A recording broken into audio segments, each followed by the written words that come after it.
Vamos a iniciar nuestra sesión de esta mañana. Les envío un saludo cordial y les comento que pues tenemos este módulo dentro del diplomado de problemas de ética jurídica y judicial electoral, y su servidor, el doctor Raúl Ávila Ortiz, pues voy a encargarme de conducir esta sesión, que desde luego requiere una actitud de que podamos conversar, ¿no?, en torno a esos temas, estimado Carlos. Buenos días, y que pues podamos intercambiar para no convertirlo en una expresión unilateral de un conjunto de ideas, ¿no?, personales o impersonales, objetivas, sobre un tema tan sensible como es el de la ética. Entonces, vamos a hacerlo así. ¿Cómo están, Carlos? ¿Todo bien? ¿Sí? Todo bien, doctor. Muy buen día, pues con el ánimo de iniciar bien este miércoles después de las manifestaciones de Día Internacional de la Mujer, doctor, acá en la Ciudad Sí, de México. claro. Sí, es un tema muy importante. Yo creo que uno de los principales fenómenos sociales de nuestro tiempo, ¿no? El movimiento social de las mujeres, no solo en México, sino en todo el planeta, y podemos decir que es uno de los retos y de los temas éticos más relevantes que estamos asistiendo y participando de diferentes maneras, ¿no? Entonces, ese es un tema que vale la pena discutir aquí en este espacio.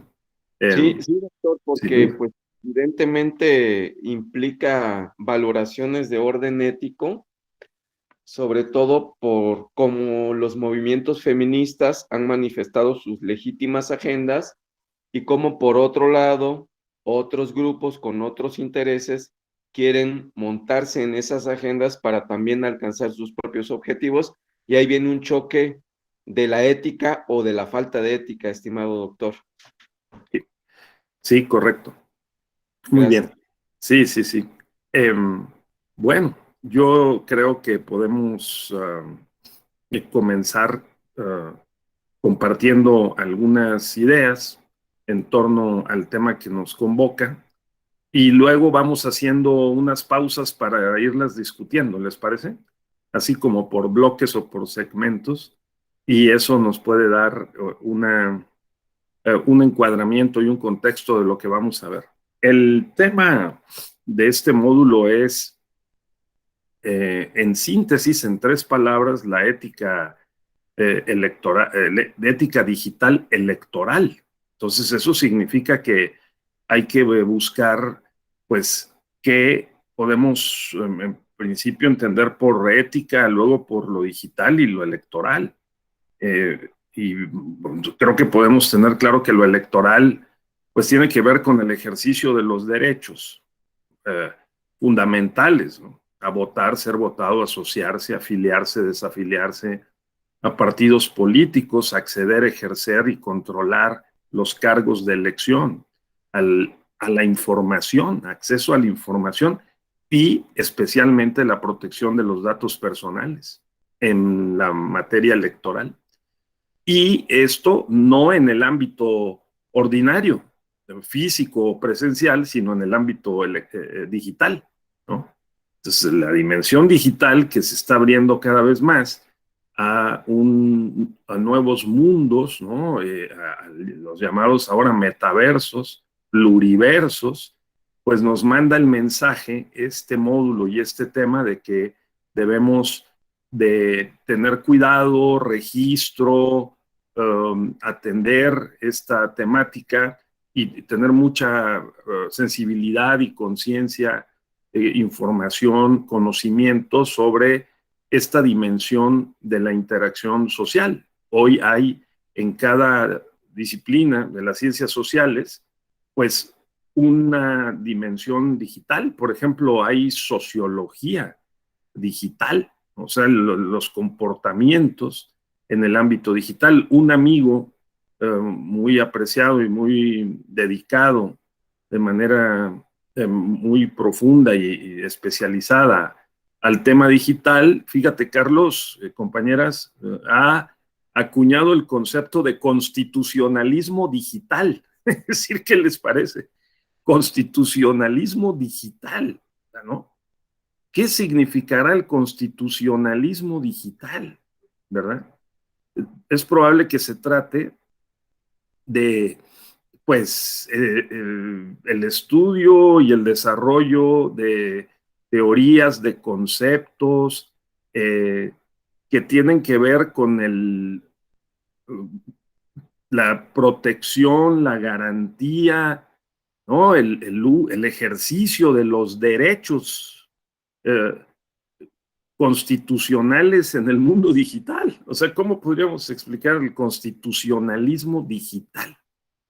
O sea, si el constitucionalismo es un conjunto de ideas y de teorías sobre la libertad, la igualdad, ¿no?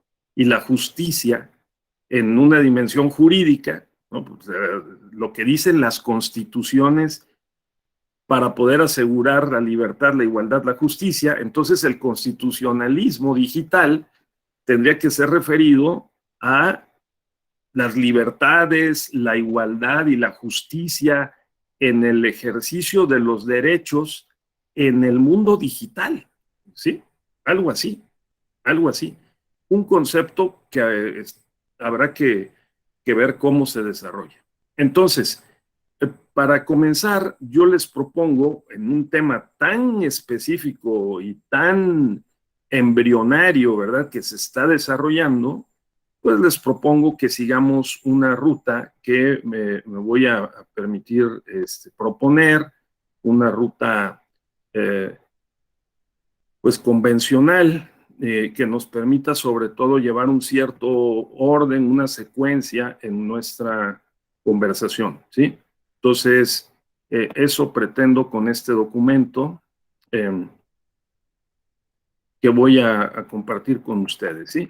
Primero, pues, reforzar que no es nueva el tema de la ética, cruza por la historia de la humanidad, ¿no? Y que, pues, hay una serie de libros muy importantes que nos pueden servir de guía para una discusión sobre el tema de la ética, y particularmente la ética en el derecho electoral.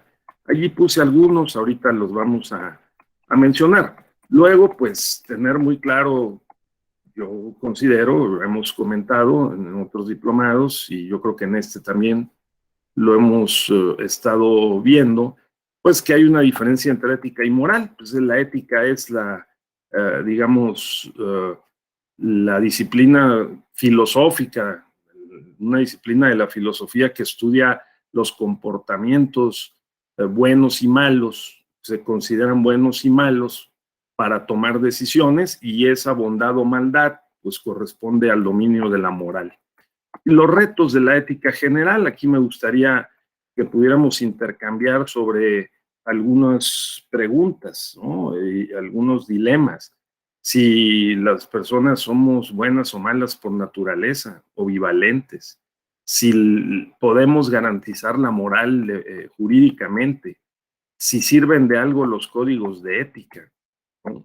Si los fenómenos morales son más racionales, o sea, los podemos racionalizar, o son más del dominio de la sensibilidad, ¿no?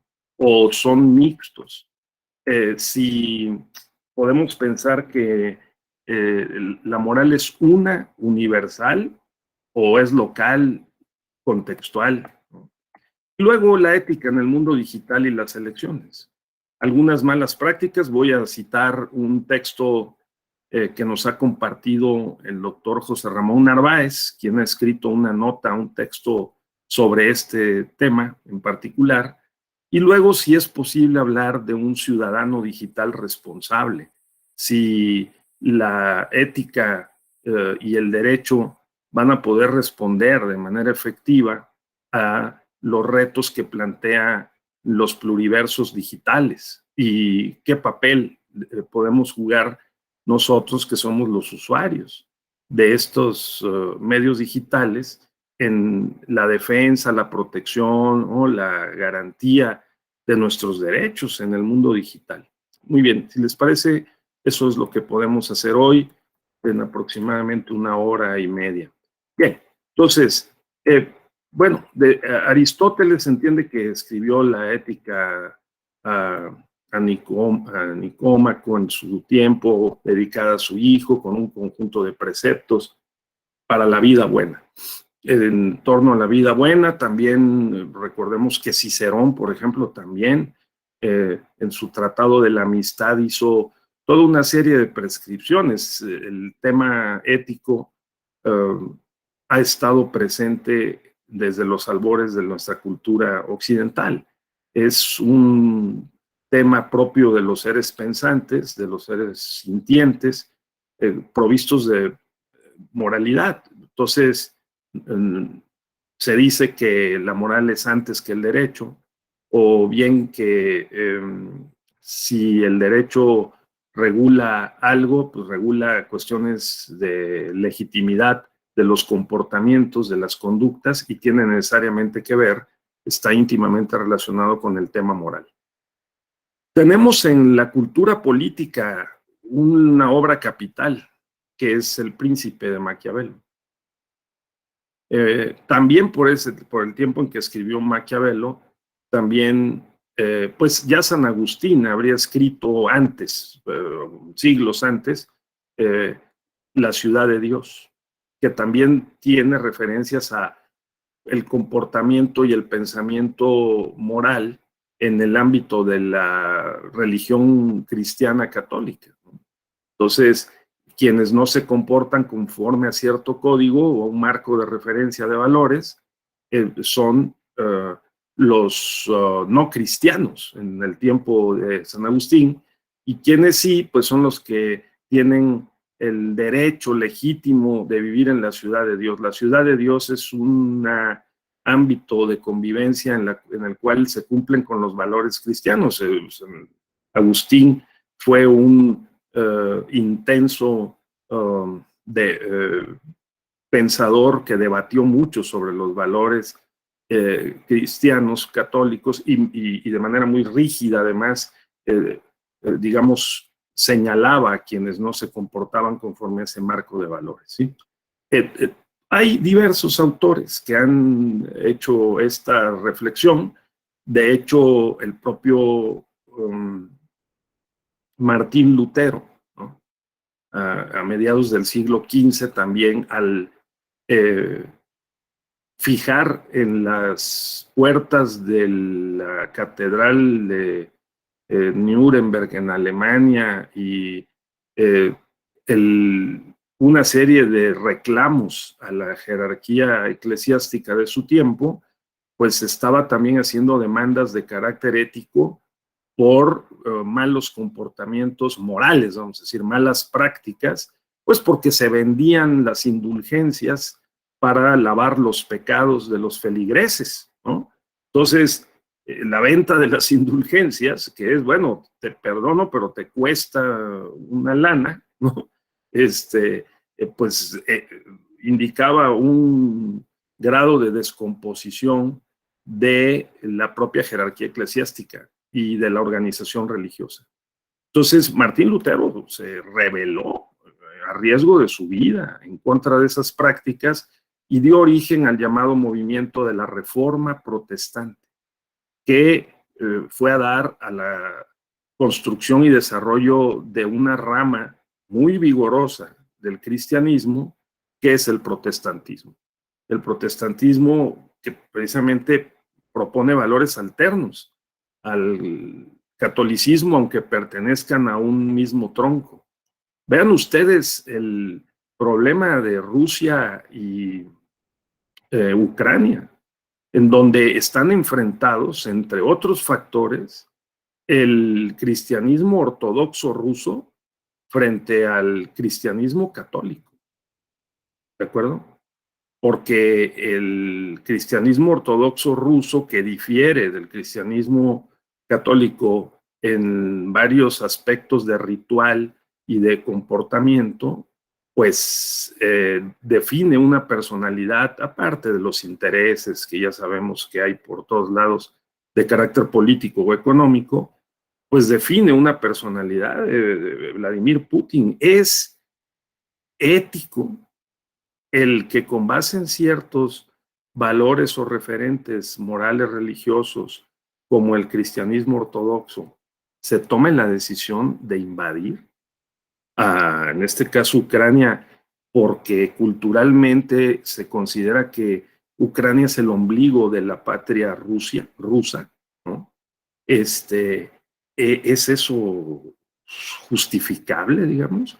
Desde cierto punto parecería que sí. Maquiavelo se encargó de poner con todas sus letras los términos de lo que era justo o de lo que es o no es justo en la política, ¿no? A diferencia de la visión más cercana a los valores y a la ética de San Agustín o de Santo Tomás, ¿no? O de Tomás Moro, por ejemplo, ¿no? En su utopía que es pues un mundo bueno con personas que compartan ciertos valores y que podamos convivir en torno a esos valores en la sociedad, pues Maquiavelo lo que dice es lo contrario. Maquiavelo lo que dice, pues en la política, por lo menos en la política, en el dominio de la política, el fin justifica los medios. No hay una ética que se pueda defender en la política si no es aquella que tiene que ver con el cumplimiento de los fines.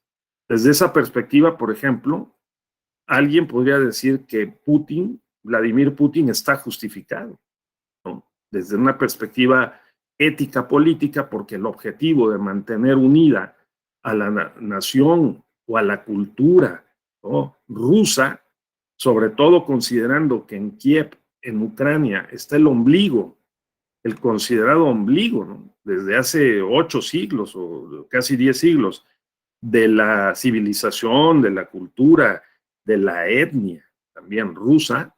Entonces alguien podría decir, oye, pues es que él está justificado, ¿no? Ahora, justificado contra toda una serie de contrajustificaciones por violación del derecho internacional. Entonces, Maquiavelo, el príncipe, obviamente muy recomendable, estando además en una posición desventajosa, Maquiavelo, caído en desgracia, fuera del favor de los príncipes de su época, los principados italianos, ¿verdad?, de mediados del siglo XV, después siglo XVI, que es cuando escribe su obra, o sea, en los 1500, ¿no? Resulta que Maquiavelo advierte que los medios, los fines sí justifican los medios. Así que el príncipe se debe hacer no tanto amar, sino odiar, respetar, ¿no? Debe imponer su voluntad y depende de los fines que logre de manera efectiva, dependerá la calificación de legítimo o ilegítimo y, digamos, ético en la política. No hay una ética de valores que Maquiavelo pudiera defender, no porque sea un monstruo, sino porque él claramente describe que en su tiempo, en el ámbito político, en el que participaban activamente los papas, ¿no?, que no eran o no tenían la dimensión universal que tienen hoy los papas como una figura de referencia, ¿no?, para todo el mundo católico por lo menos. Claro, Maquiavelo lo que sostenía era que había que despojarse de los prejuicios morales para gobernar y para poder ejercer el dominio e imponer la voluntad, salvar la república. Había que acudir o realizar incluso prácticas que algunos pudieran pensar que no son buenas prácticas, pero el propósito justificaba los medios. Entonces, hay que haberse respetar, hacerse odiar incluso, ¿no? No necesariamente el príncipe tiene que ser amado, es más, le perjudica el que sea una persona, lo que nosotros llamamos éticamente correcta, ¿no? Sino que tiene que ser por lo contrario, una persona, digamos, que domine las malas prácticas y que las ejerza, ¿no? La traición, por ejemplo, la mentira, ¿no? Lo que hoy llamamos las fake news en el mundo digital, pues claro, esas y otras cosas más, como dice la canción, hay que utilizar, de acuerdo con Maquiavelo, para defender, mantener, ampliar el poder.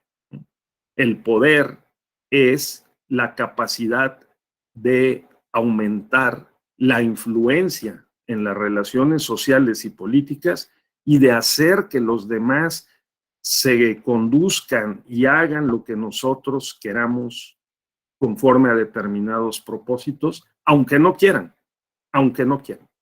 Entonces, ese sentido de la política como una relación de dominación entre personas, incluso animadas y no animadas, ¿verdad? Pues porque también sometemos a la naturaleza y a los animales, ¿no? A los objetivos que persigamos. Ese es el sentido de la política como un factor de dominación. Entonces, pues Nicolás Maquiavelo debe ser interpretado, ¿no? Se han cumplido no hace mucho tiempo, 500 años, de que escribió su obra y principal, y pues le han hecho toda serie de estudios y reconocimientos por su legado a la literatura que nos ocupa, ¿no?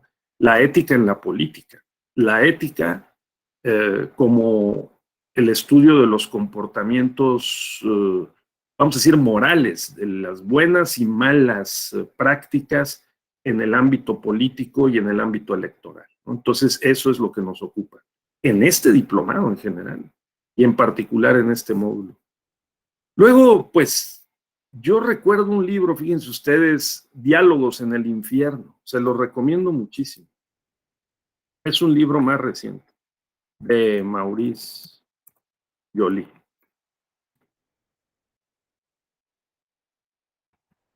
Diálogos en el Infierno, entre Maquiavelo y Montesquieu, o Montesquieu.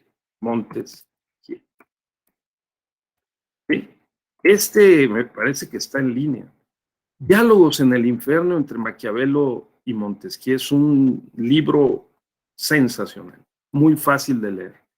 Está hecho en forma de diálogos y resulta que se encuentran en el infierno estos dos personajes. El creador de la teoría de la división de poderes, del Estado de Derecho, Montesquieu, para defender los derechos, y por el otro lado se encuentra Maquiavelo. Y Maquiavelo se sorprende mucho al encontrarse a Montesquieu en el infierno, le pregunta qué hace aquí el autor más exquisito, ¿no? Defensor del derecho y del Estado, ¿no? Y del comportamiento ético de las personas y de los gobernantes.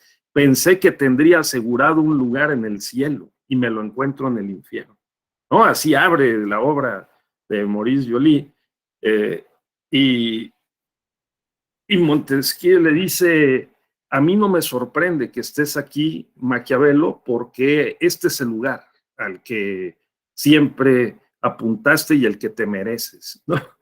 Y se va desarrollando el diálogo, se lo recomiendo mucho. Yo creo que está en línea.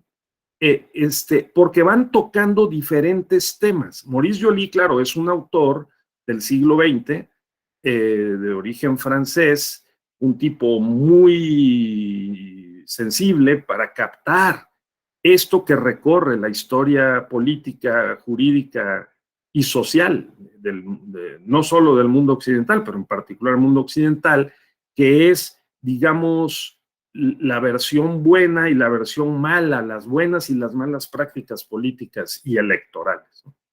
Entonces, en ese libro se tocan varios temas. El autor, Maurice Joly, hizo una agenda y van dialogando en torno a esa agenda. Una de las que recuerdo que es de las más interesantes es la relación entre la política y los medios de comunicación, que nos corresponde hoy a examinar, porque los medios digitales pues son medios de comunicación electrónica.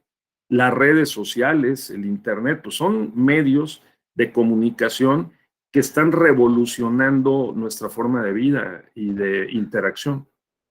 En ese segmento de la obra, Maurice Joly hace quizá la mejor parte de su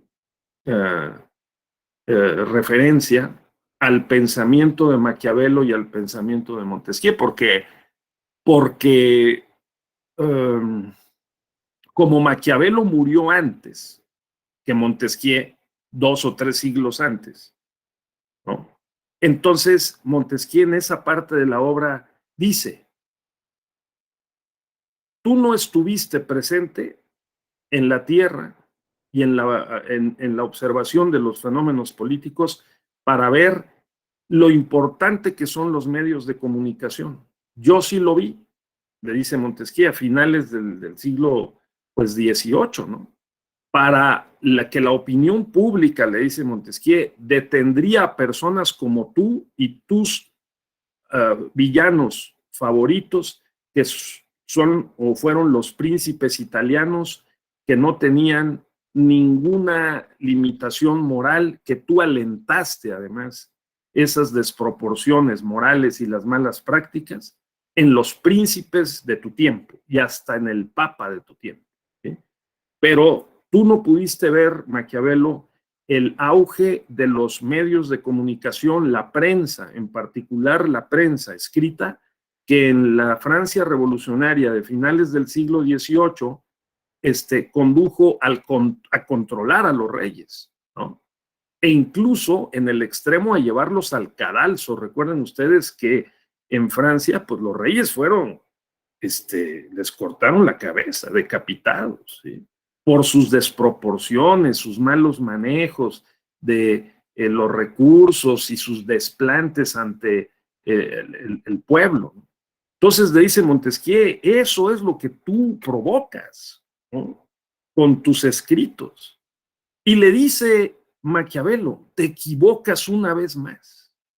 Fíjense, si yo hubiera vivido en tu época, ¿sí?, en el siglo XVIII y en adelante, con lo que tú mencionas de la prensa, todavía serían más poderosos los príncipes, ¿sí?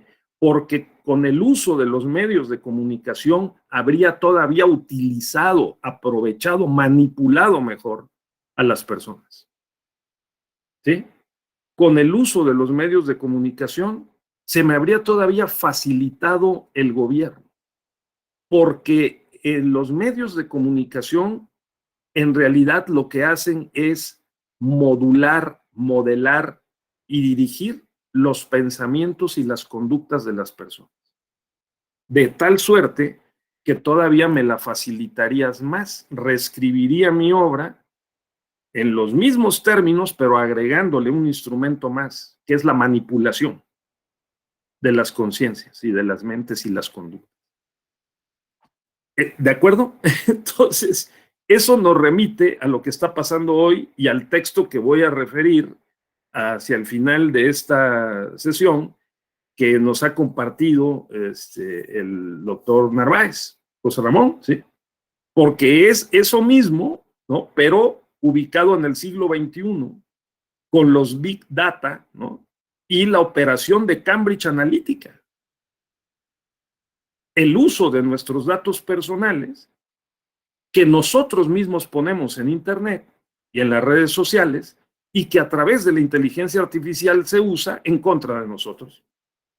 O sea, no para hacernos más libres, sino para hacernos más obedientes.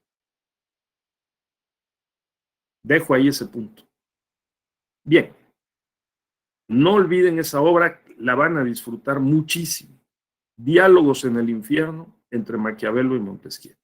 Bueno, finalmente se despiden después de un brindis, ¿no? Ahí en el infierno, Maquiavelo y Montesquieu. Y dicen, bueno, nos veremos en en la siguiente vida, porque si tenemos la posibilidad, yo creo que tendremos que seguir dialogando y discutiendo sobre los temas morales en la política, la ética en la política. Muy bien. Bueno, siglos después aparece, desde luego, fíjense, en la base de la modernidad, ¿sí? De la modernidad, que es lo que se enseña en ciencia política y nos lo enseñan también en derecho, y yo creo que en comunicación también se enseña esta diferencia de pensamientos entre John Locke y Thomas Hobbes, ¿no? John Locke y Thomas Hobbes.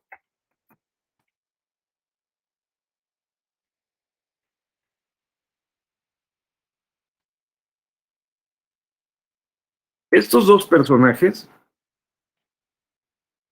son conocidos, los ingleses, por haber planteado, John Locke, que el hombre es bueno por naturaleza, o sea, las personas, y Hobbes lo contrario. Mientras que John Locke considera que para crear el Estado, la sociedad organizada políticamente a través del derecho, las personas nos reservamos el mayor número de derechos y le entregamos solamente derechos residuales al Estado, a la organización política a través del derecho, o sea, lo que llamamos Estado, ¿sí? Thomas Hobbes pensaba lo contrario, que porque las personas son malas por naturaleza, lo que había que crear es un Estado no mínimo, sino un Estado grande, fuerte, que interviniera en las relaciones sociales y que mantuviera bajo control a las personas. Debemos de referir para nuestro contexto histórico en México que se considera que John Locke tuvo una influencia mayor en la creación, en el diseño de la Constitución de 1857, ¿sí? Porque nosotros ahí establecimos que en el artículo primero de esa Constitución, que los derechos del hombre y del ciudadano son el objeto y el fin de las instituciones sociales. Y que protegerlos era la principal misión del Estado. Fíjense ustedes, ese es John Locke. La filosofía de Locke, en el sentido de que no se requiere un Estado fuerte, sino que lo que se requiere son instituciones sociales fuertes, que es distinto. O sea, que la familia, que los sindicatos, que las escuelas, las instituciones sociales sean fuertes, ¿no? Y que el Estado sea mínimo, que no intervengan los derechos de libertad, la libertad de expresión, la libertad de asociación, la libertad electoral, la libertad de participación política, ¿no? Ese es John Locke. Las personas nos reservamos nuestros derechos que son naturales e inherentes a nuestra naturaleza como seres humanos sociables, ¿no? Y entregamos al Estado solamente una pequeña parte necesaria, suficiente para el gobierno y para el buen gobierno en particular, ¿sí? Para el buen gobierno, que lo que tiene que hacer es promover las condiciones para que podamos ejercer con mayor libertad nuestros derechos y con un criterio de igualdad formal ante la ley. Eso es lo que John Locke pensaba, ¿no? Mientras que Hobbes dice te equivocas, absolutamente.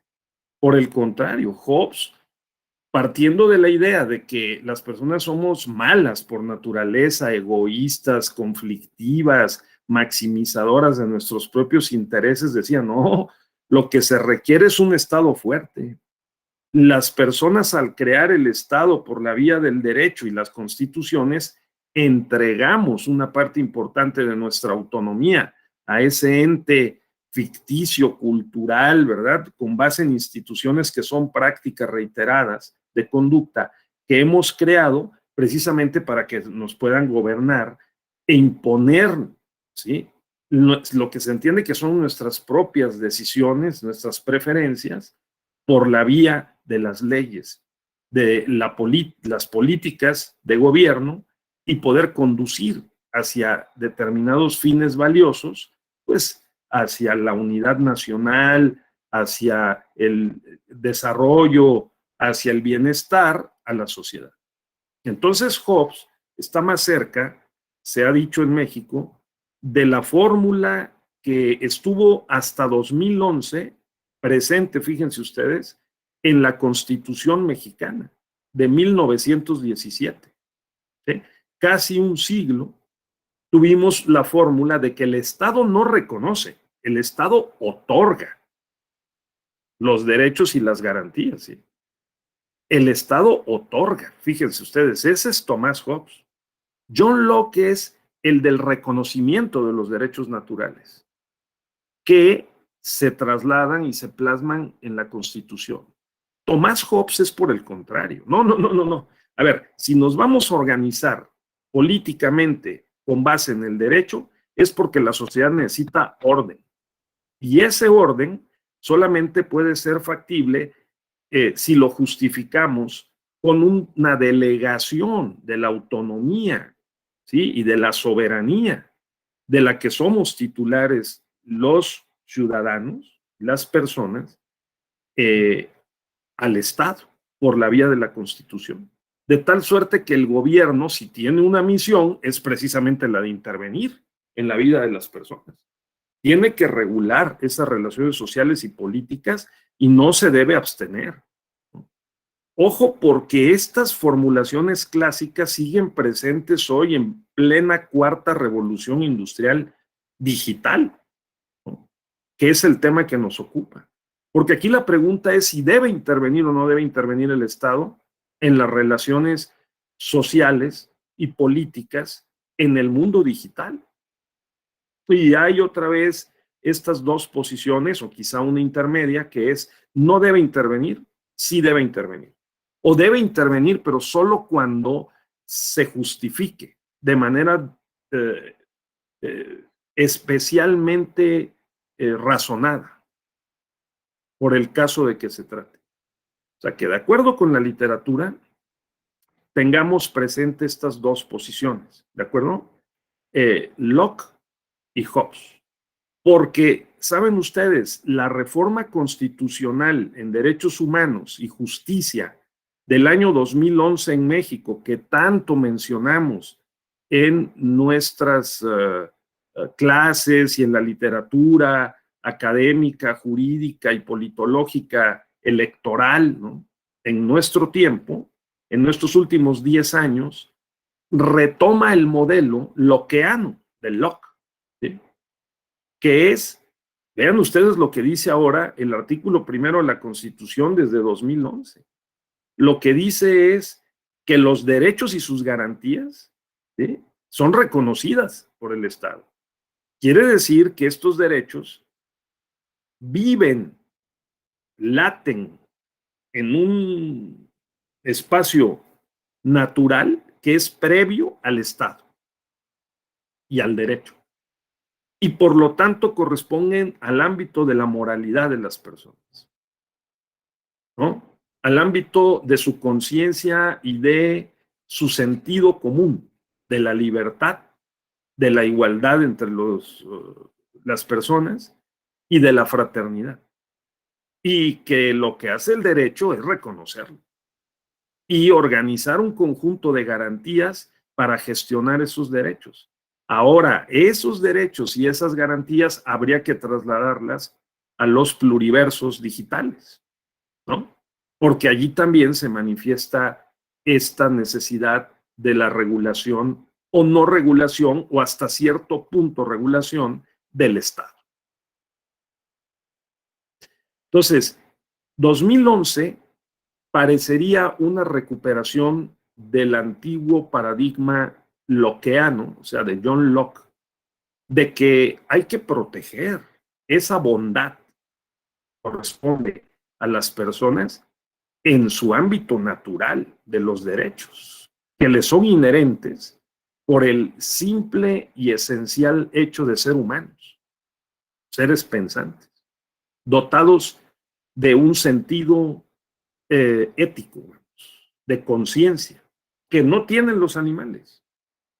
Aunque hay unos muy inteligentes que sí parecería que tienen esa conciencia, ¿no? Hay pues perros, gatos y otros animales, jirafas o elefantes, ¿no?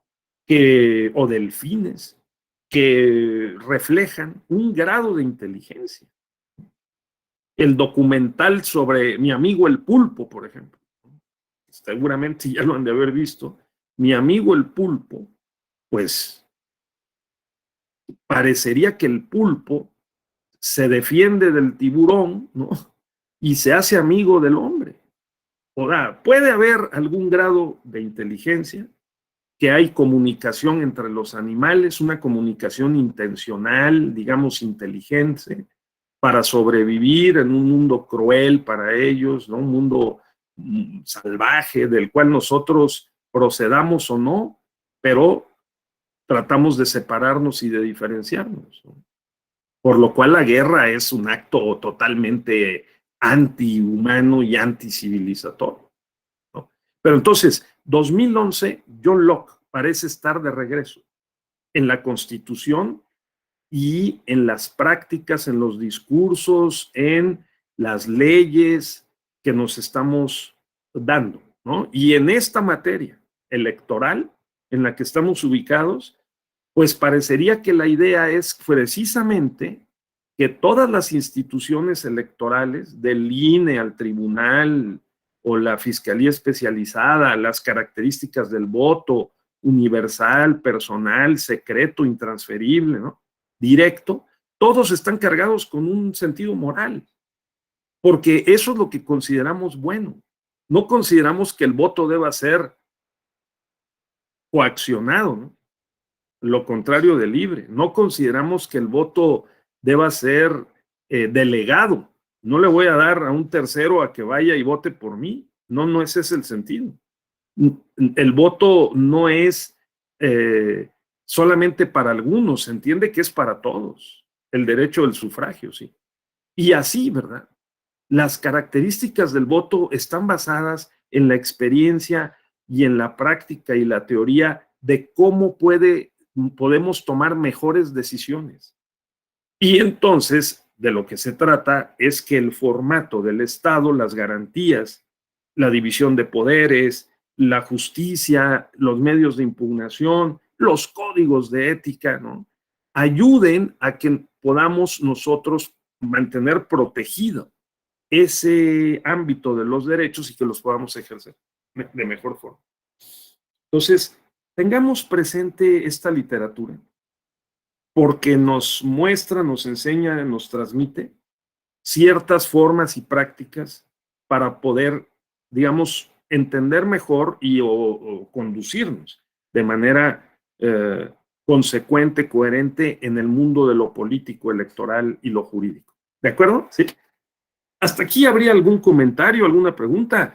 A ver, por ejemplo, ¿el hombre es bueno o es malo? ¿Las personas son buenas o malas por naturaleza o por experiencia? Es decir, dependiendo de los contextos que Carlos nos ha mencionado en otras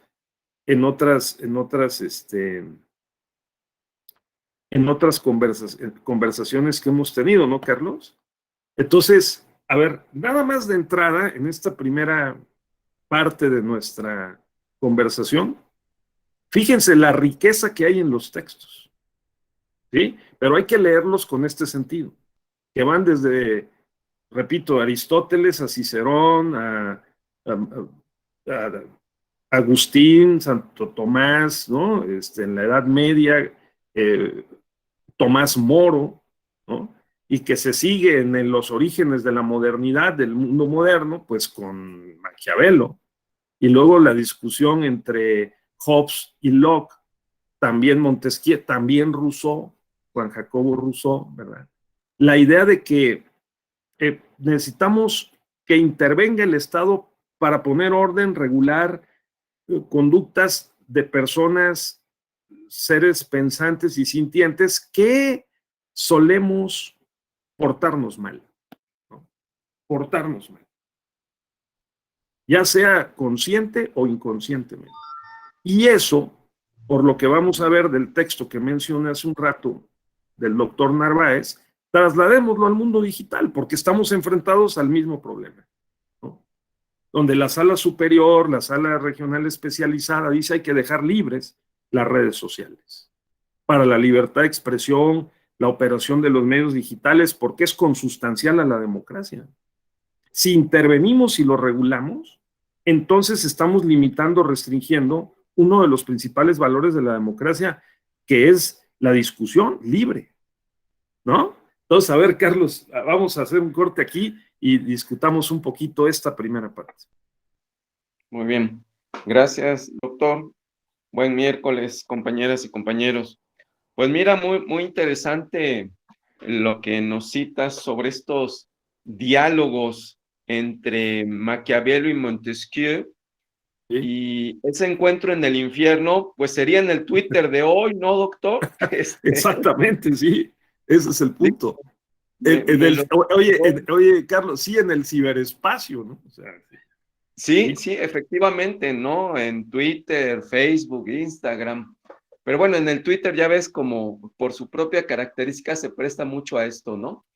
sí. Mira, efectivamente, yo creo que esta consideración sobre el ser bueno, el ser malo, el de permitir que fluya la libertad en los medios digitales como un principio, inclusive hasta constitucional en su momento, es un valor desde mi punto de vista a salvaguardar. Yo creo que así como ha sido el criterio de la sala regional especializada de maximizar la libertad en las redes, solo se podría explicar, más no justificar, alguna intervención cuando hay excesos por parte de los que administran las plataformas digitales. Cito un caso concreto que fue muy polémico, lo recordarán todos y todas. El caso de la censura de Facebook a Donald Trump. O sea, hay una serie de consideraciones éticas en lo general que seguramente quienes administran la plataforma de Facebook dijeron, bueno, es que los mensajes que está transmitiendo incitan al odio. Por lo tanto, yo puedo tomar la decisión de limitar o de cortar la comunicación de este usuario, ¿no? Entonces, ese es un dilema ético en lo concreto, pero aquí nos salta a nosotros la inquietud, doctor, ¿a poco los que administran la plataforma de Facebook son autoridad competente en algo? Me parece que no.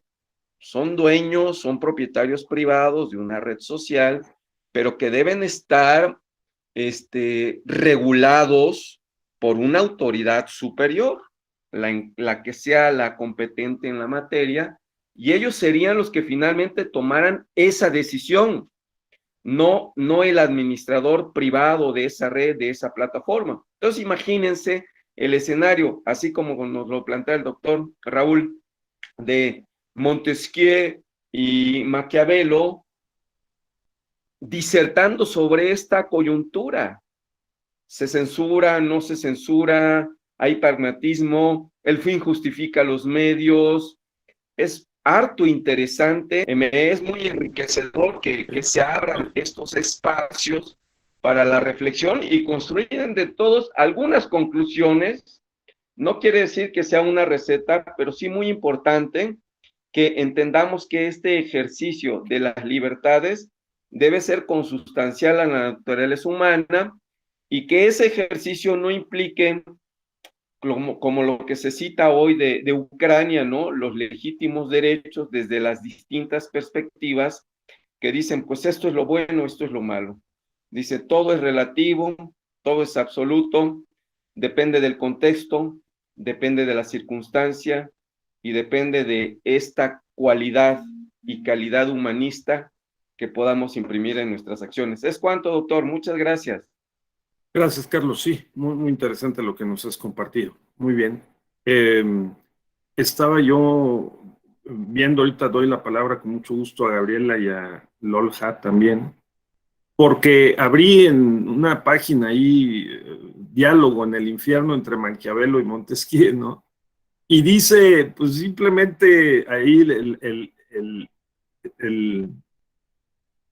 en un cintillo, ¿no? Donde promueven la obra, dice, Diálogo en el infierno expone los procesos del despotismo moderno, que tienen lugar en su tiempo y aún reinan en nuestra actualidad.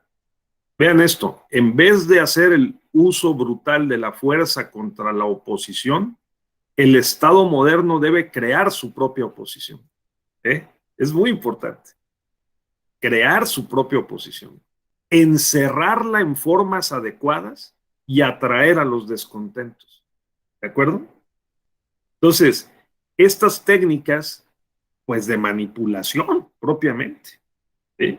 De los pensamientos y de las conductas, son tan antiguas como la humanidad. ¿Verdad? Bien, entonces, a ver, Gabriela, por favor, adelante y luego Lolja. Buenos días, doctor, compañeros. Bueno, yo nada más quisiera compartir 3 ideas que Sí. me hacían reflexionar mientras escuchaba la ponencia. La primera de ellas es, voy a quitar la mano levantada, ok.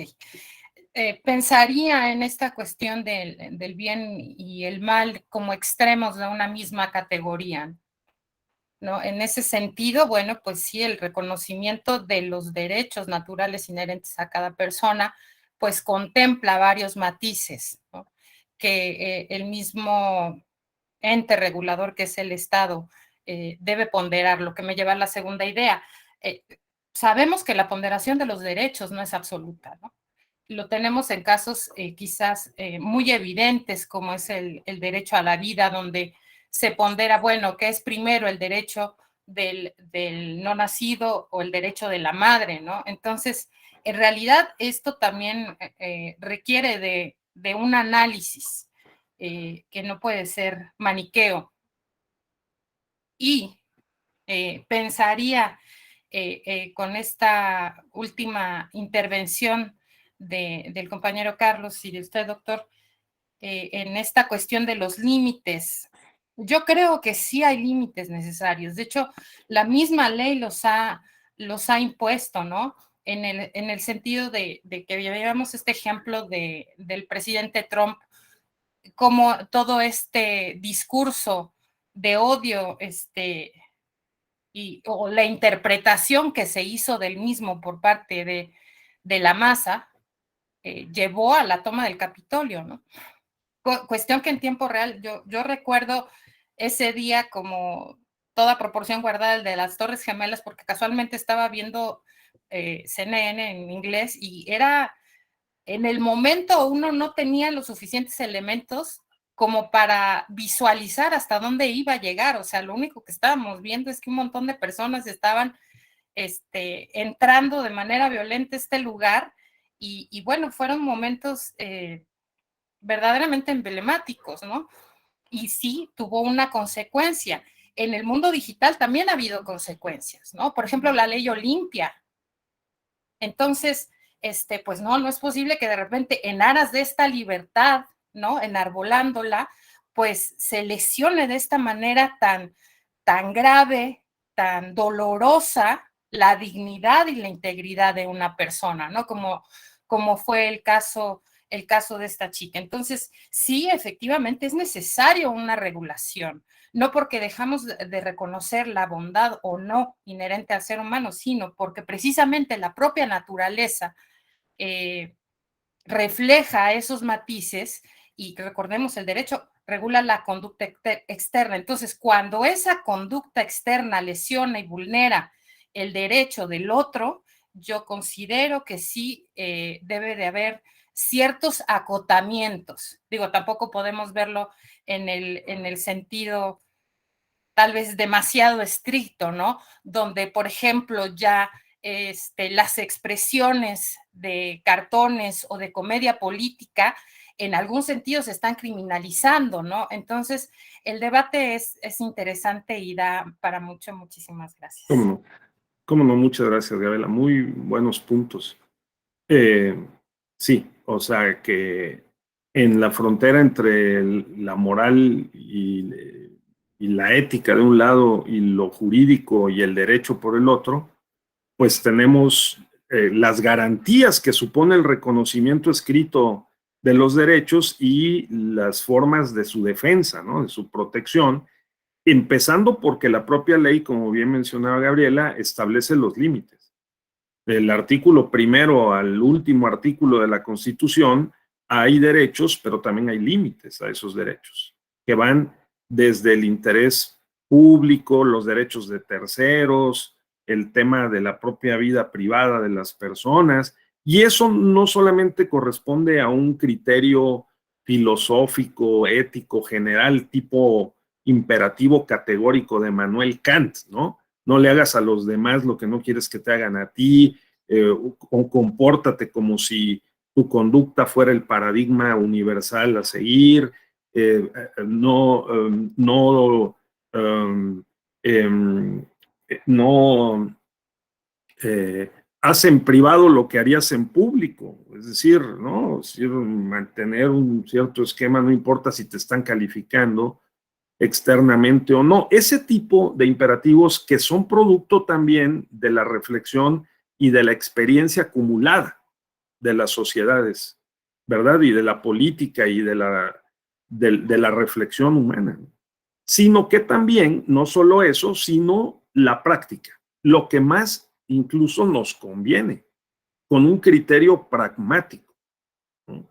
Porque la idea de los utilitaristas ingleses, por ejemplo, norteamericanos, pragmáticos de los siglos XVIII, XIX, XX, que es el origen de muchas, de modelos de regulación jurídica, es hagamos que las leyes se correspondan con la forma en que actuamos las personas y nuestras preferencias y nuestra cultura, de tal suerte que que maximicemos sus comportamientos en beneficio común.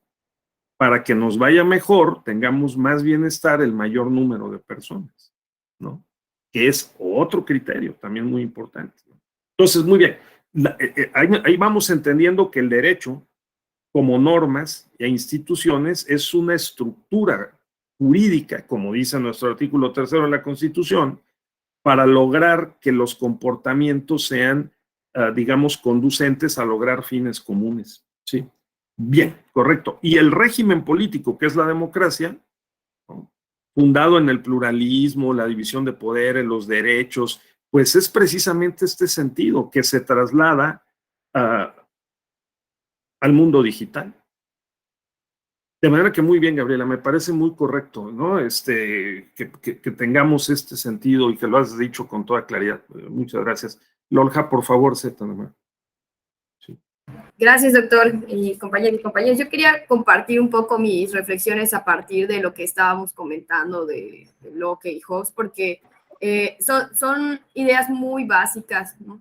Y plantean intrínsecamente la relación entre moral, ética, sistema de valores y así, pero pues no por eso dejan de ser complejos, y al menos para mí entenderlo está siendo bastante conflictivo. Ahorita escuchando sus reflexiones y las de mis compañeras y compañero, yo creo, y ahí es donde me gustaría compartir un poco mi reflexión para ver, pues, tratar de reencaminarla o aclarar ciertos puntos, porque a mi manera de ver, la moral definiendo, busca hacer esta separación entre bueno, malo, a partir del conjunto de valores que para mí y eso se va a discutir más adelante, son universales, son entendidos universales, ¿no? Que como este conjunto de entelequias, de principios metafísicos. Para mí la honestidad es la misma, es decir la verdad, te voy a decir en términos muy generales, decir la verdad, y es lo mismo aquí y en China, pero aquí y en China no siempre va a ser conveniente decir la verdad, ¿no? O un ejemplo práctico, pues aquí se puede ver con más libertad, no estoy diciendo que sea absoluto, pero con más libertad se puede ver gente manifestándose en contra del gobierno, y en Hong Kong las represiones son, y se ha visto que son muchísimo mayores, ¿no? Cuando personas, digamos, son honestas. Y así lo estoy manejando, por eso me gustaría ver qué tan correcta es mi apreciación. Entonces, la moral no es que sea bueno o malo ser honesto, en todas partes va a ser bueno, pero no en todas partes va a ser conveniente, y es ahí donde entra el conflicto entre éticas, ¿no? Entre el entendido de ética en cada cultura, en cada subcultura, en cada grupo, en cada sociedad incluso. Entonces, yo creo que a lo mejor estoy aplicando la ética y la moral desde un punto de vista muy a la Alexi. Para mí la ética es la proporcionalidad o aplicar un test, así que ponder entre esos principios, entre esas entelequias, ¿no? ¿Cuándo es conveniente ser honesto, honesta, justo y justa? Y esa ya es la aplicación práctica que nos va a llevar a lo bueno, ¿no? Cuando es bueno ya ser justo. Siempre, o sea, por sí solas, estas entelequias son buenas, se plantean como buenas, pero cuando va a ser conveniente para la sociedad, es cuando para mí la ética es una aplicación que, perdón, es la aplicación de un test de proporcionalidad, lo digo así, no muy, que a lo mejor estoy demasiado centrada en esta doctrina alemana, pero pues eso lo quería decir, y con lo que preguntaba usted, para mí, toda esta reflexión que acabo de compartir me lleva a que la sociedad es buena, o sea, la sociedad sabe qué es lo justo, qué es lo bueno, ya quién en su momento lo inventó o lo decidió o lo descubrió, para mí ya está dado por sentado. Lo justo es el mismo entendido, es el mismo significado aquí y en China, pero cómo se aplica esa justicia es donde ya entra la ética, y pues por ahí va mi reflexión, doctor. Gracias. Muy bien, pues al contrario, muchas gracias. Sí, también muy interesante y muy pertinente. Es decir, sí hay esta discusión, y voy a recomendarles este también. Está en inglés, pero ya está traducido al español desde hace tiempo. Ronald Inglehart, ¿sí? Ronald Inglehart, que es modernización y posmodernización. Modernización y posmodernización. Cambio cultural, económico y político en 43 sociedades. Si buscamos a este autor, Ronald Inglehart, ¿no? Vamos a ver que se vienen haciendo, fíjense ustedes, para hacer eco del planteamiento muy sensible de Lolja, ¿sí? Si hay un patrón de valores distinto en las sociedades que tienen su modo de producción basado en las actividades primarias, que son las agrícolas, las agrarias básicamente, las actividades secundarias, que son las industrias con chimenea, ¿sí? Y las fábricas, y las terciarias, que son las sociedades cuya economía descansa fundamentalmente en los servicios y en la cultura. La tesis de esta investigación, porque se aplican muchas encuestas, en este caso en 43 países, ¿no? Es si la hipótesis es que los valores, Lolja, van cambiando de menos a más posmaterialistas. O sea que en las sociedades agrarias, las actitudes de las personas y sus comportamientos, vamos a decir, sociales, políticos, su apego al derecho y la ética, vamos a decir, la moralidad, es de cierta forma. Es más simple, es más directa, ¿no? Hay un sentido de la honestidad con ciertas características. Y estas cambian, esos valores sociales, económicos, políticos, culturales, en la medida en que las sociedades se industrializan. Yo soy de Oaxaca, ¿sí? Y en Oaxaca no se ha industrializado. Es una característica muy importante, ¿sí? Por eso ir a Oaxaca es algo como encantador, ¿no? Porque vamos a ver lo que fuimos antes de habernos convertido en criaturas de la industrialización, ¿no? Entonces vamos a una especie de reencuentro con un espacio un tanto bucólico, ¿no? O sea, de personas que son todavía muy espontáneas, muy solidarias, ¿no? Muy comunitarias, porque cada modernización, entendida como cada revolución científica y tecnológica, del petróleo a la energía eléctrica y al internet y las redes sociales y la genómica y la telemática y la microelectrónica y lo que ustedes quieran, va rompiendo el tejido comunitario y nos va haciendo menos personalizados, humanos, en el sentido clásico del término, ¿no? Y nos va haciendo más impersonales, más abstractos, más utilitaristas, ¿no? Más pragmáticos, convenencieros. Y entonces lo que dice Lorja, digamos, puede ser que la honestidad adquiera otras connotaciones, ¿no? Entonces, en esa investigación se sostiene que, en efecto, mientras más industrializadas y postindustrializadas las sociedades, los valores van cambiando.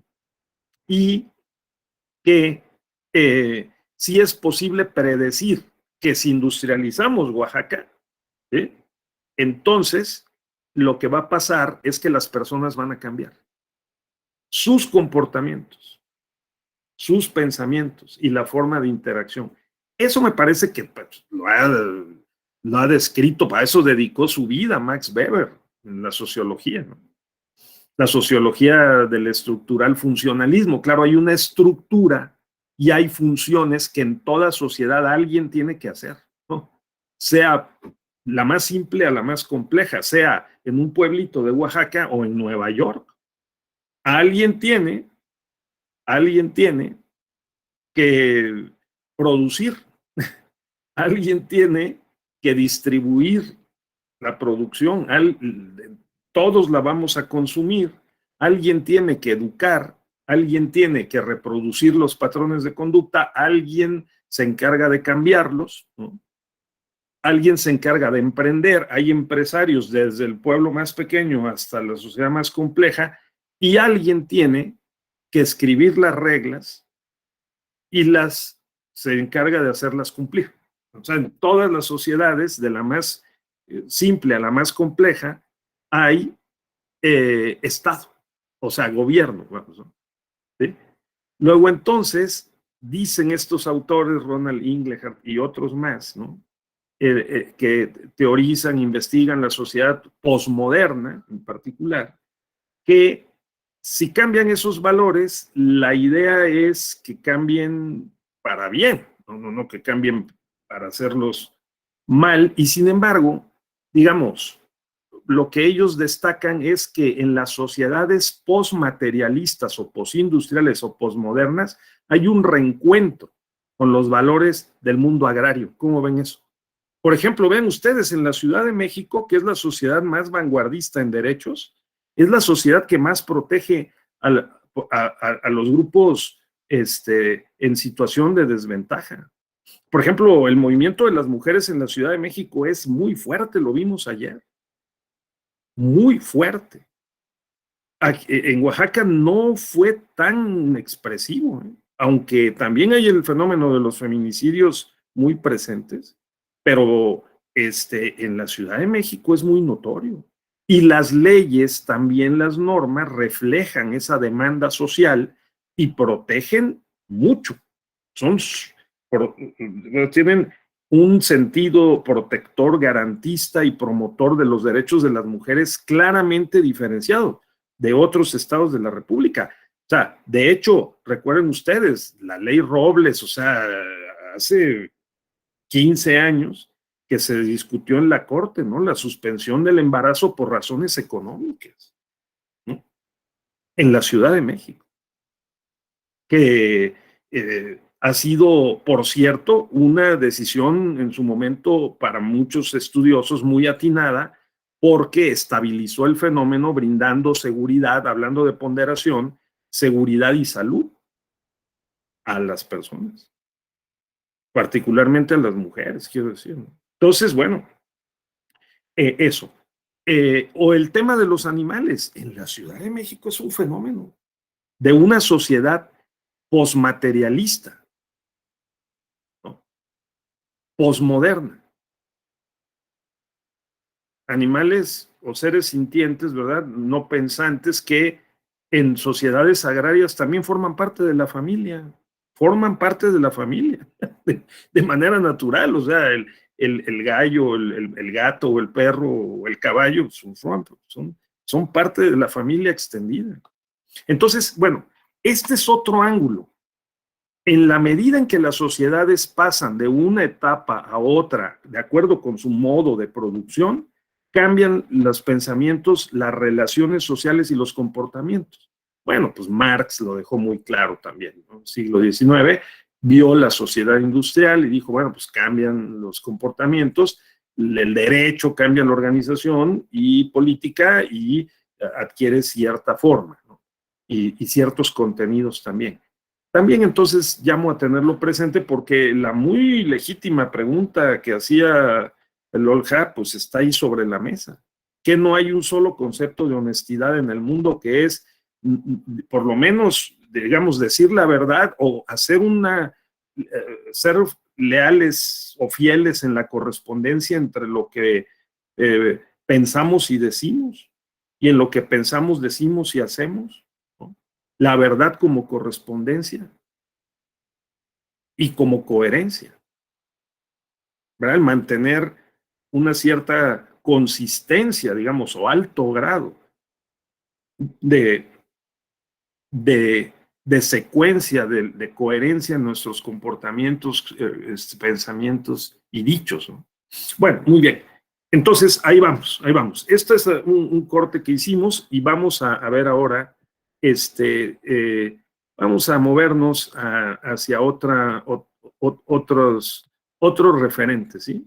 A ver dónde quedó mi cuadrito. Entonces, ya lo guardé por aquí. Entonces, aquí está. Muy bien. Entonces,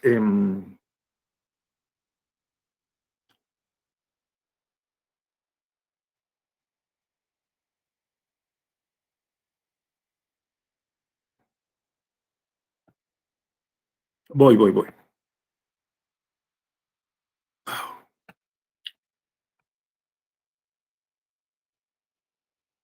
Permíteme porque de repente lo escondí por acá.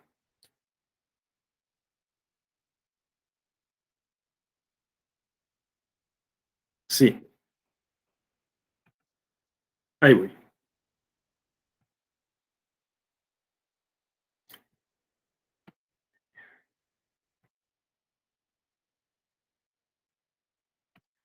Bien, entonces, pues hay muchas referencias bibliográficas de las cuales nos podemos tomar. Por ejemplo, les recomiendo muchísimo también, es un libro muy sencillo de leer, El político y el científico, de Max Weber.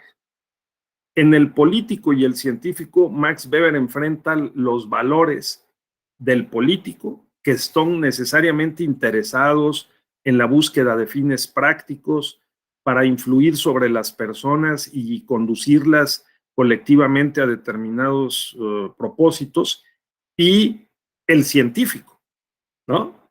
El científico que no puede desprenderse de una cierta subjetividad que colorea la forma como ve el mundo, de lo que hace el político, pero que mantiene un grado de autonomía y de neutralidad, y logra describir de manera lo más objetiva posible, hasta cierto punto, las subjetividades de la política, ¿no? Y de los políticos. En ese libro, Max Weber delimita y caracteriza unos y otros personajes y dice: el científico no debe cruzar la frontera de la política. Contrario a lo que hoy se sostiene que los científicos hacemos política, que no es posible colocarse en el meridiano cero y observar como si fuera un panóptico, ¿no?, los comportamientos políticos, económicos, sociales, ¿no?, y en el mundo digital, y tomar una posición como tomaría un magistrado o magistrada para decir lo más objetivamente posible que una propaganda en Internet o una expresión en las redes sociales cruzó la frontera o el límite de lo permitido y debe ser multada, sancionada, objeto de una medida cautelar, bajada, ¿no?, de las redes sociales o de Internet. ¿Verdad? Entonces, es muy recomendable también. Y así, en el ámbito del sociológico, toda la obra de Zygmunt Bauman, ¿verdad? Particularmente el libro para este efecto de Ética Postmoderna. Ética Postmoderna de Zygmunt Bauman es muy recomendable, porque ahí él, este sociólogo de origen polaco fallecido recientemente, hizo del concepto de sociedad líquida, ¿no?, el eje del desarrollo de su obra, justamente en el umbral de la época posmoderna, que para muchos autores estamos viviendo, ¿sí? Entre la tercera y la cuarta revoluciones industriales, ¿no?, estamos iniciando o abriendo una nueva época, y esa época es la época posmoderna, transmoderna, hipermoderna, tardomoderna, pero para muchos posmoderna, que tiene que ver no solo con la posmaterialización de los valores, un regreso hacia la aspiración de que podamos salvar a la humanidad y al planeta, ¿no?, sino que también la democracia cumpla con sus promesas de siempre, lo que Bobbio llamó las promesas incumplidas de la democracia, y que es el que precisamente estos poderes que estamos viendo que se mueven detrás y enfrente del conflicto en Ucrania, o de otros conflictos que lo de Ucrania ha invisibilizado, como en Sudán, por ejemplo, ¿no?, o el conflicto latente de Venezuela, o el conflicto que también ha perdido en el Medio Oriente, ¿no?, que ha perdido visibilidad, o el de China con Taiwán, ¿no?, por ejemplo. Consideremos pues que, dice Zygmunt Bauman, tenemos un cambio de época, y en ese cambio de época está también el cambio de lo que consideramos bueno o malo, y la ética posmoderna, como bien Carlos mencionaba, Carlos Oropesa, que es dependiendo del contexto, y claro, Lolja decía, sí, que no hay una honestidad global, ¿no? Pues digamos que el concepto formalmente sí, pero el contenido puede variar, dependiendo de los contextos. Por lo menos eso es lo que se estima hasta donde yo entiendo, y eso discute Zygmunt Bauman en esa obra, ¿de acuerdo? En el ámbito de lo jurídico, Ronald Dworkin, en Los derechos en serio, hizo este reclamo también. Si nos tomamos los derechos en serio, es que hay que reconocerlos como naturales, pero también positivizados. O sea, si no se positivizan, si no se colocan en unas normas, entonces también podemos cometer errores graves y actuar de manera arbitraria al considerar cuáles son y cuáles no son los derechos y sus alcances. Entonces, sí, Ronald Dworkin sostiene incluso que ciertamente el derecho depende de la moral, pero el derecho, digamos, formaliza, positiviza los valores morales. Ese es el sentido del derecho. Y de allí la importancia de los principios, ¿no?, que Ronald Dworkin destacó, y lo que ustedes han mencionado, la ponderación entre principios que son valores y que son también orientaciones y reglas del comportamiento. Entonces, tengámoslo presente.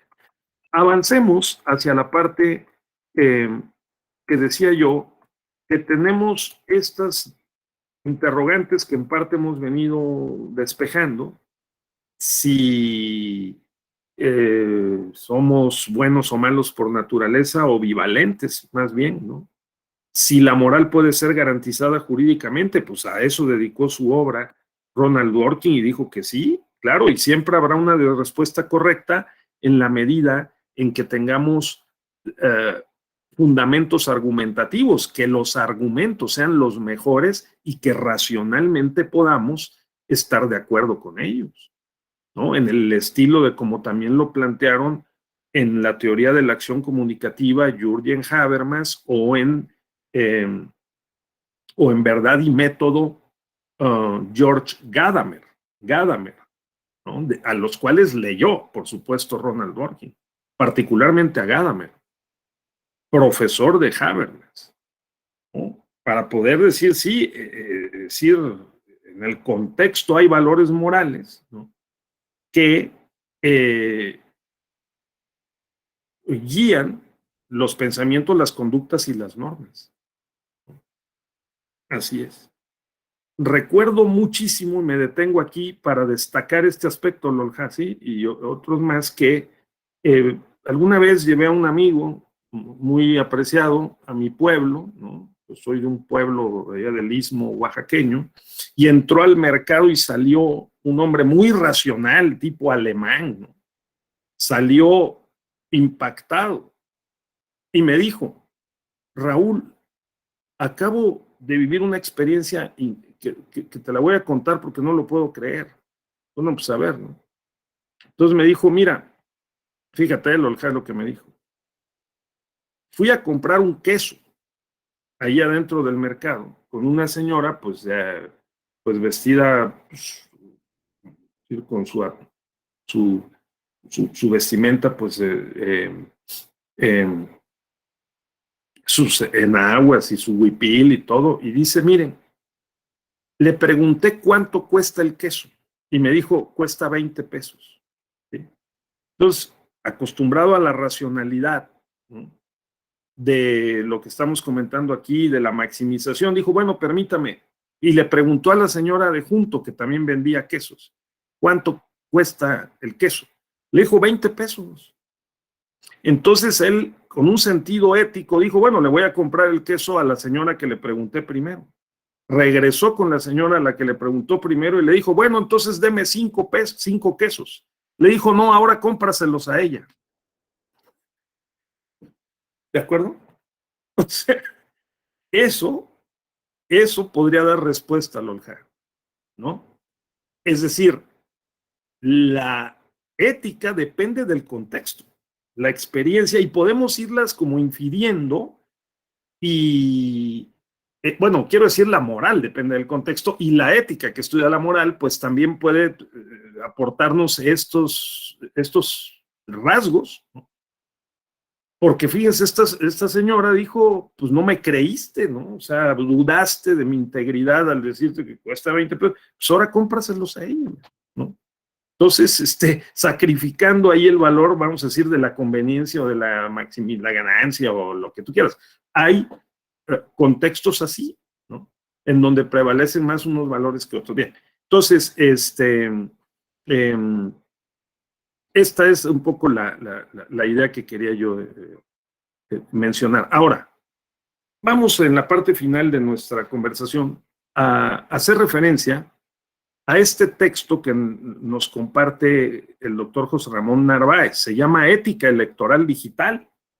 Y en ese texto, José Ramón nos dice, en un país cuyo nombre no logro recordar, una consultoría electoral ofreció a un grupo de personas una carpeta de servicios que llevaba por título Plan para ganar una elección. Fíjate, Carlos, está buenísimo.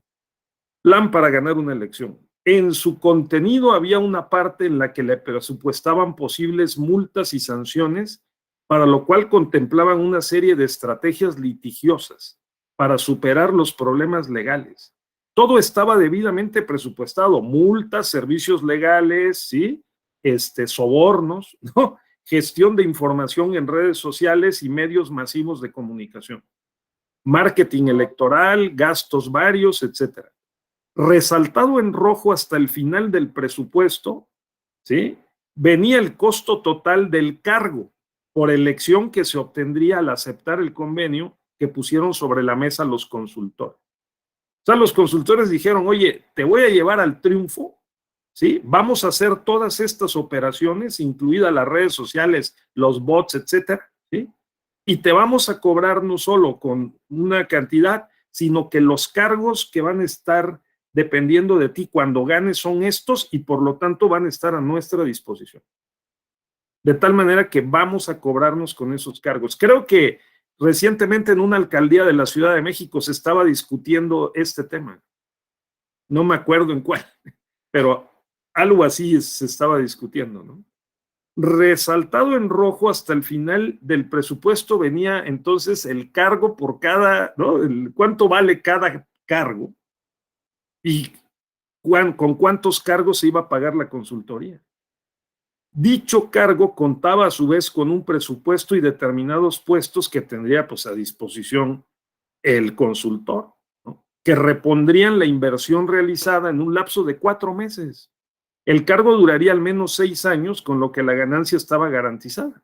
Era un negocio redondo, ¿sí? Ahora, ¿cómo puede el consultor ofrecer este plan de negocios electorales? La respuesta en ese texto es Cambridge Analytica.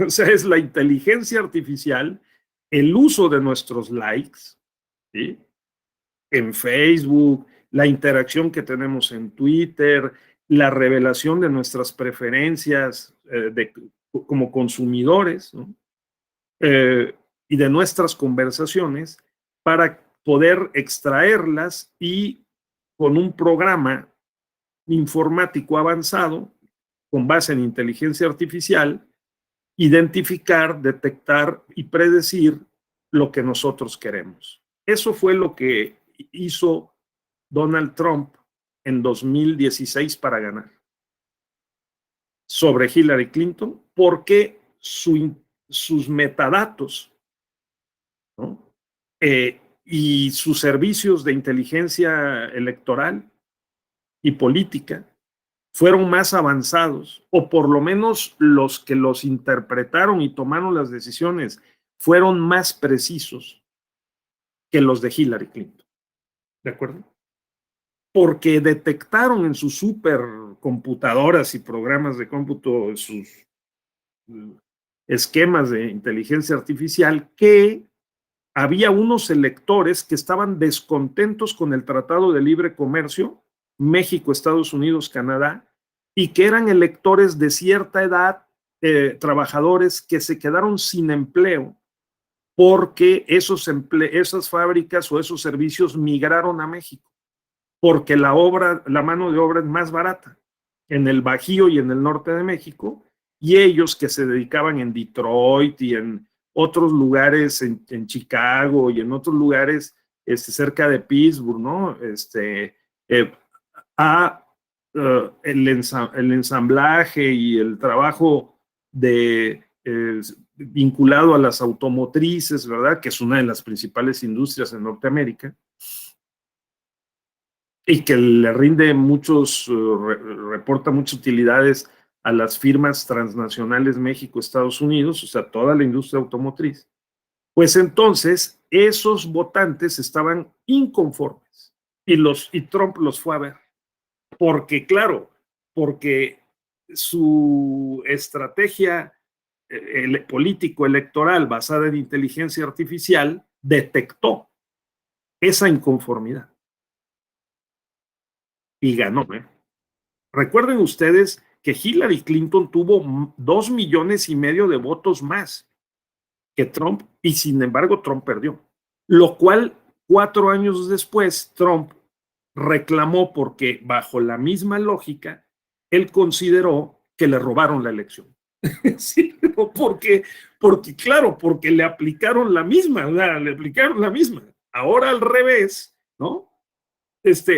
Los estrategas detectaron dónde estaban esas ventajas comparativas y dónde estaban inconformes con él y con su política, su mal manejo, además, un tanto desenfadado y poco atento de la pandemia, ¿sí? Que lo condujeron a perder la elección. Entonces, ojo, porque dice José Ramón en este magnífico texto que eso es lo que significa el que tengamos en este diplomado el módulo de ética electoral digital. ¿Hasta qué punto podemos, debemos o no utilizar estas estrategias por el lado de los consultores, de los partidos y los candidatos? Si esto es ético o no es ético. Usar los bots, las fake news, ¿no? La polarización, el debate artificial, esos distractores, son todas estrategias que Maquiavelo diría, es que eso es lo que hay que hacer para poder ganar, sino para poder ganar. Y desde el punto de vista de la autoridad electoral, ¿cómo poder prever, detectar, regular y eventualmente sancionar esas conductas?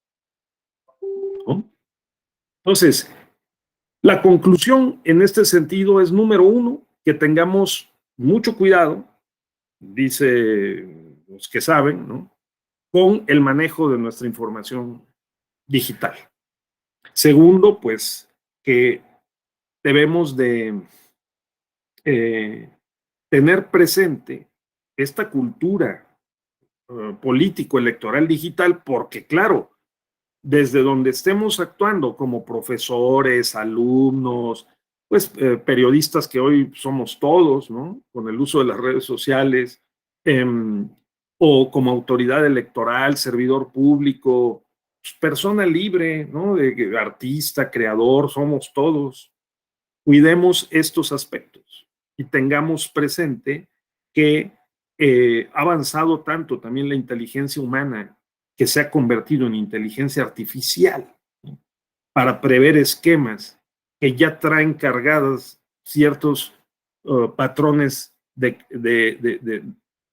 conducta que nosotros seguimos, y entonces, como dijo Maquiavelo en los diálogos en el infierno con Montesquieu, yo estoy feliz de estos avances tecnológicos porque puedo manipular mejor a la sociedad para lograr unos fines políticos, ¿no? Y del otro lado está el valor de la libertad para decir, no, lo que tenemos que hacer es utilizar estos medios digitales en el mundo electoral, ¿no?, que es la búsqueda de los espacios de representación política, el ejercicio de las competencias, ¿no?, del Estado, del gobierno y de toda administración pública, también para conseguir fines valiosos que están en la Constitución. Y las garantías para poder lograrlo pasa pues necesariamente por la regulación mínima o como decíamos al principio, la intervención o no, o en qué medida en el mundo de las redes sociales. Pero ojo, hoy un despacho de consultoría que no maneje en materia de mercadotecnia político-electoral estos elementos está fuera del mercado. Está fuera del mercado, ¿verdad? Seguramente han tenido ustedes contacto, conversaciones, pues, con operadores de este tipo de estrategias y sí pueden hacer la diferencia, ¿no? Bueno, ya pusimos los ejemplos de Trump y Hillary Clinton y después Trump versus Biden también. Y bueno, y lo que estamos viendo ahora, la guerra real y la guerra ficticia, las partes que sí corresponden a la realidad y las que no.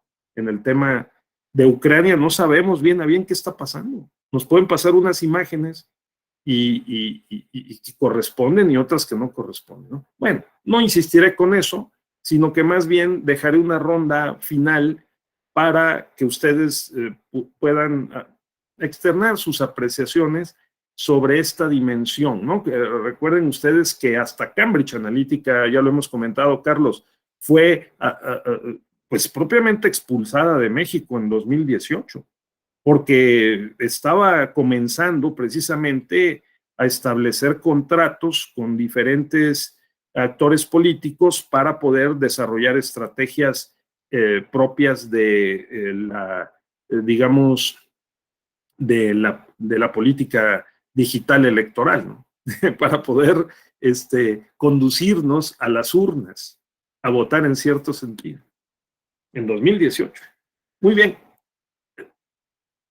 Una ronda final, antes de despedirnos, que serían 3 conclusiones o enseñanzas, aprendizajes, alertas, énfasis que ustedes quisieran compartir con sus compañeros y desde luego conmigo. A ver, Carlos, tú quisieras. Gracias, doctor.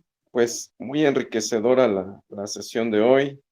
Las aportaciones de Gabriela, Lolja, enriquecen este necesario análisis de lo que ya estamos viviendo, doctor.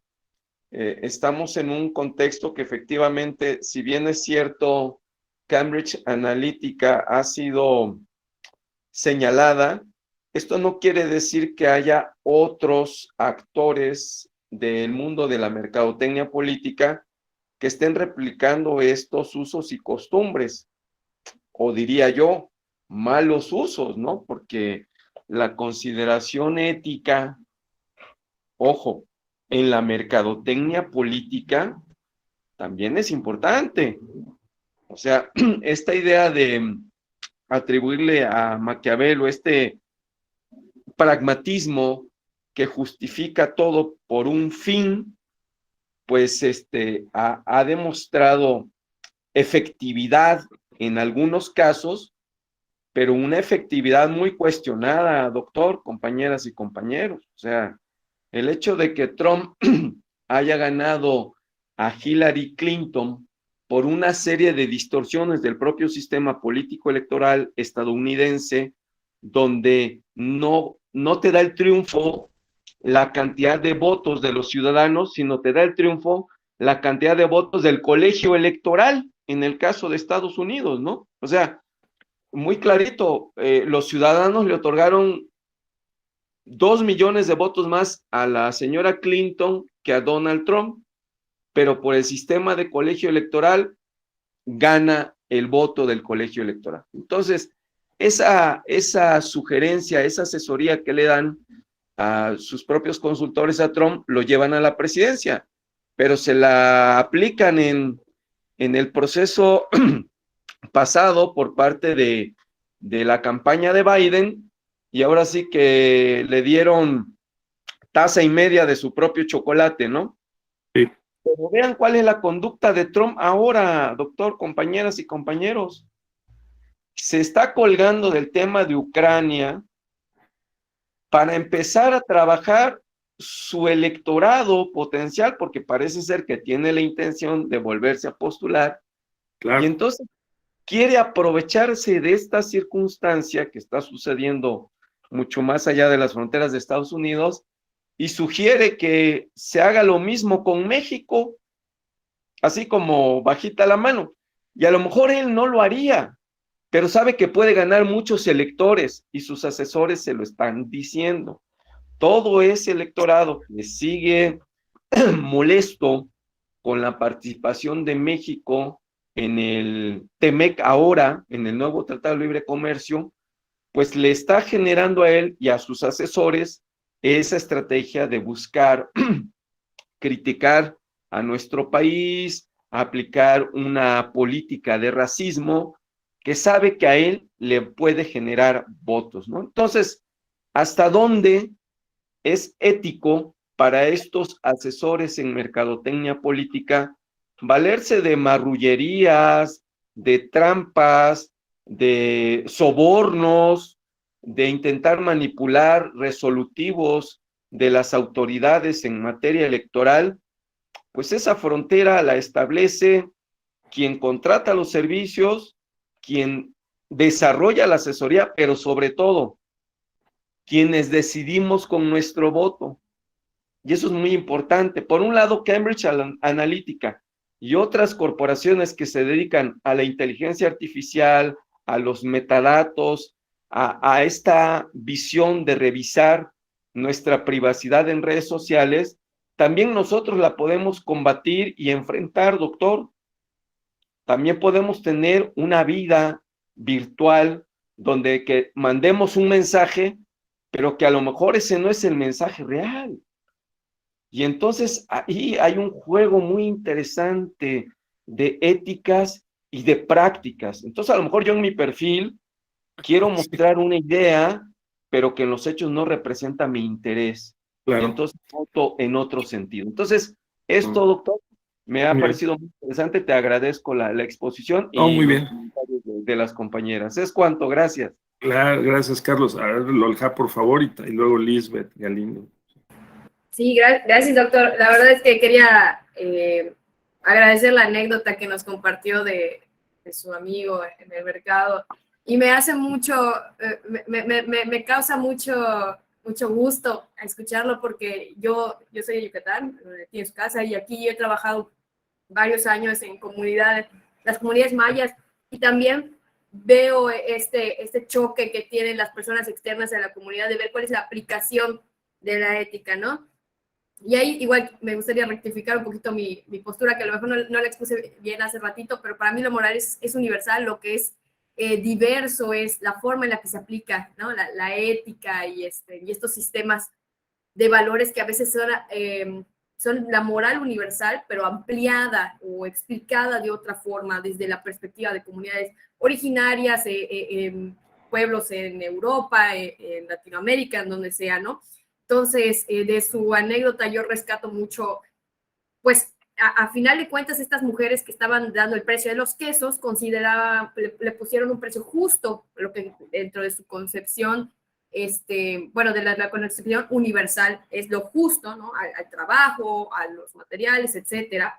Pero ahora lo ético era decirle a su amigo, bueno, pues usted no consideró que yo le puse un precio justo a mi queso, ¿no? O sea, que a lo mejor era lo que realmente vale, porque a mí me costó más el tener la vaca, etcétera.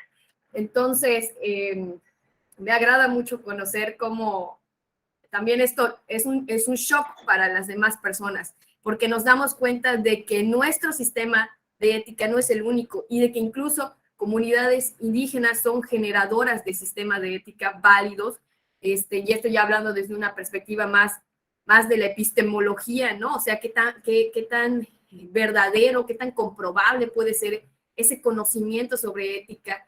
Y la verdad a mí me pareció muy ilustrativa su anécdota, le agradezco, y me gustaría que, no sé si no recuerdo bien el programa, si vamos a tener más sesiones con ustedes, esperemos que sí, porque digo, yo estoy trabajando eso, la tesis, ¿no? Comunidades indígenas y sistemas de valores, ética, y este tipo de historias son muy similares entre comunidades y comunidades, pero cada una tiene particularidades que valen muchísimo la pena explorar. Y pues nada, doctor, muchas gracias.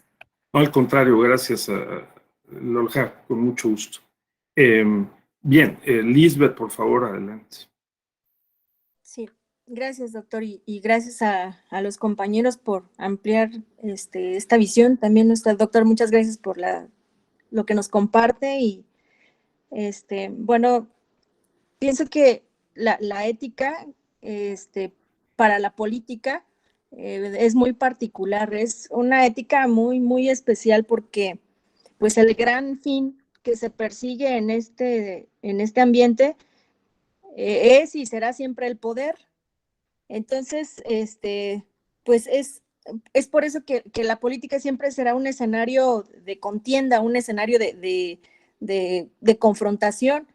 Entonces, pues en este escenario pareciera que pues el que siempre sale o saldrá favorecido será el más astuto o al menos es la idea que tenemos siempre de la política o de los políticos y creo que en gran medida pues esta visión que se tiene hacia la política y esto que nos han acostumbrado a, a saber de la política desde los antiguos romanos que pues tenían sus estrategias muy definidas para tener el poder y y para tener el control y la manipulación de las masas, pues creo que en gran medida esa es la gran resistencia de los ciudadanos a no ser políticos, a no entrar, a no participar, porque creo que la política es para todos, todos debiéramos ser políticos desde la idea de que somos seres sociales y seres que requerimos de la otra edad.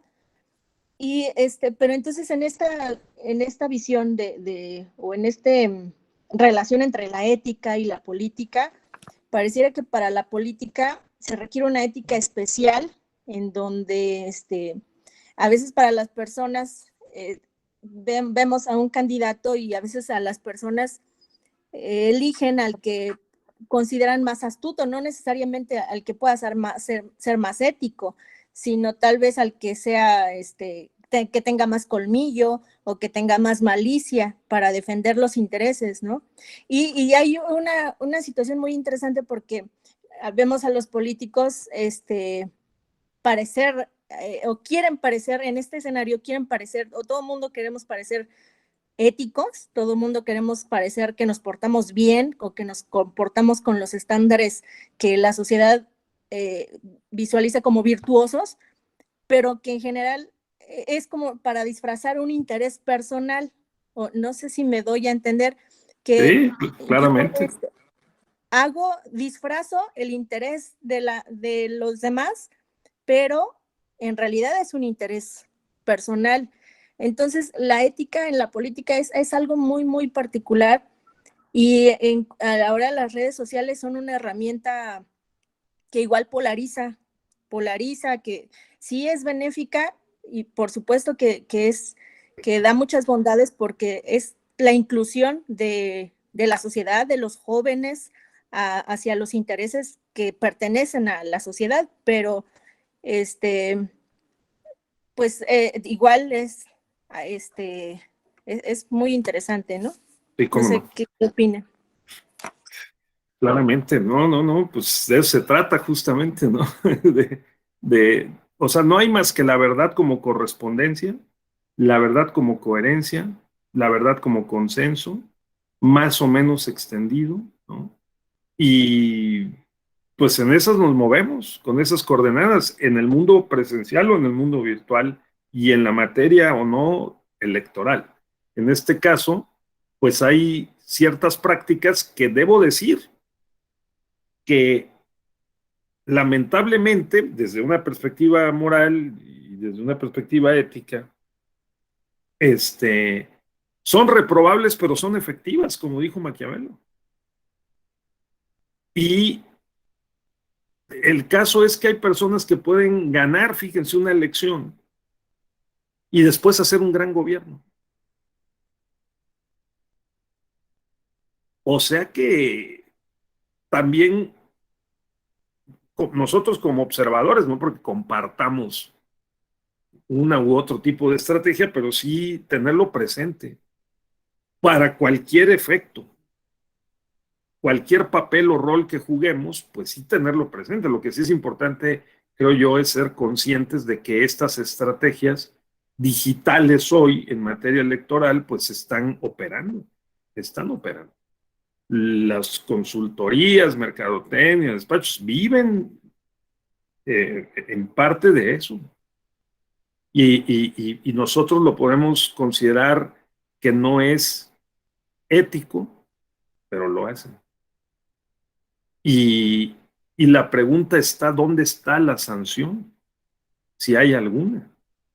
Pues porque el uso de los bots, de las granjas de bots, o sea, ¿dónde está la sanción? ¿No? Pero bien, o sea, creo que lo que nos corresponde es tener, o sea, la alerta, ¿no? La alerta de que así ocurre. Ahora les quiero decir otra cosa. Hay personas que jamás contratarán un solo consultor y ganarán elecciones de todas maneras, porque tienen una identificación con el electorado, porque tienen las características de liderazgo en el momento, en el contexto, en la oportunidad, y lo hacen, ¿no? ¿Sí? Y hay otras que no. Entonces, y hay otros que aunque los contraten o no los contraten, de todas maneras no ganarán. Entonces, esa es una realidad también, ¿no? Bien, pues entonces no sé si algún otro comentario quisieran ustedes, sino para ir cerrando la sesión. Y pues, qué bueno que el diplomado siga adelante, porque se ve que se han divertido muchísimo, ¿no? Y se seguirán, divirtiendo en el mejor de los sentidos, ¿no? De poder aprender y compartir experiencias y pensamientos en torno a estos temas que pues son muy relevantes. Cada vez que cambian las tecnologías, cambia la época, las condiciones de la pre a la moda, la posmodernización, cambian de manera importante los comportamientos, los pensamientos y las estrategias que utilizamos los seres pensantes para poder, unos, sobrevivir, otros para defenderse, otros para promover, otros para vivir mejor, digamos, ¿no? Lograr ciertos objetivos valiosos. Y en este encuentro entre unas y otras, pensamientos y actitudes, conductas, pues sí tener presente, creo yo, la alerta es importante en este mundo digital, todo lo que nos puede manipular la inteligencia artificial. Yo creo que es el sentido. El tema de los datos personales, la privacidad, la ciberseguridad, pues tenerlo presente. Adelante, por favor, Gabriela. Sí. Nada más una pregunta, doctor. ¿Será que la bibliografía recomendada vaya a estar incluida en el material de consulta? Sí. Sí, este texto que mencionamos. Ajá, ya ve que se anunciaron varios libros, Locke, sí, sí, cómo no. Algunos están en línea, otros no, pero claro, me encargaré de que estaba yo viendo si el más relevante, el de Maurice Joly, creo que lo retiraron, no está tan en línea, pero estaba. Es muy bueno, ese es buenísimo, yo se lo recomiendo mucho, mucho, ¿sí? Y pero sí, claro, voy a hablar con el coordinador del diplomado, sí, con el doctor Narváez, para asegurar de que esto esté, ¿sí? Muy bien.